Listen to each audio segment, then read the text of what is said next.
ধরিনি না, ওরা মৃত। কেন এটাকে হাতের অঙ্ক যে আমরা ধরে নেব আমাদের বাবার আর নেই? এটা কি হাতের অঙ্ক যে আমরা ধরে নেব আমাদের বাবারা আর নেই? আওয়ামী সরকারের আমলে গুম হওয়া পারভেজ হোসেনের মেয়ে আদিবা ইসলাম রিদি বিএনপির মত বিনিময় সভায় কাঁদতে কাঁদতে একথা বলেন। রিদি আরও জানায়, 2013 সালের 2 ডিসেম্বর তার বাবাকে শাহবাগ থেকে তুলে নিয়ে যাওয়া হয়। তখন তার বয়স ছিল মাত্র 2.5 বছর। এরপর আর খোঁজ মেলেনি বাবার। কান্না ভেজা কণ্ঠে দীর্ঘদিনের চাপা কষ্ট তুলে ধরতে গিয়ে আবেগ সামলাতে পারেনি সে। এ সময় কনফারেন্স সভায় আবেগঘন পরিবেশের সৃষ্টি হয়।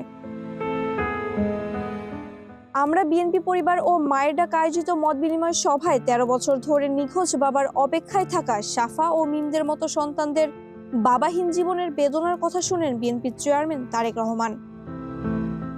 গুম হওয়া ও শহীদ পরিবারের সদস্যদের প্রতি গভীর সমবেদনা জানিয়ে তারেক রহমান বলেন, বিগত বছরগুলোতে অসংখ্য গুম, খুন আর হাজারো মিথ্যা মামলার শিকার হওয়ার পরও বিএনপির তৃণমূল থেকে শুরু করে উচ্চ পর্যায়ের কোনো নেতাকর্মী রাজপথ ছেড়ে পালিয়ে যায়নি। কৌশলের নামে বিএনপি কর্মীরা কখনো গুপ্ত বা সুপ্ত বেশ ধারণ করেনি, বরং এক ভাই গুম হওয়ার পর অন্য ভাই রাজপথে দাঁড়িয়ে আন্দোলনকে আরো তীব্রতর করার শপথ নিয়েছে। শহীদদের স্মৃতি রক্ষায় বিএনপির সুনির্দিষ্ট পরিকল্পনা রয়েছে জানিয়ে তিনি বলেন, নির্বাচন কমিশনের কিছু বিতর্কিত ভূমিকার কারণে বিস্তারিত এখনই প্রকাশ করা সম্ভব হচ্ছে না। তবে দায়িত্বশীল রাজনৈতিক দল হিসেবে বিএনপি ধৈর্যের পরিচয় দিচ্ছে।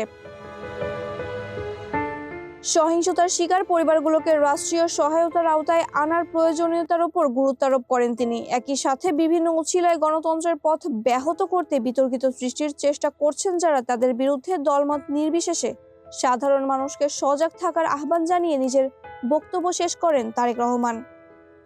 মাহবুবা ইসলাম, মানবকণ্ঠ।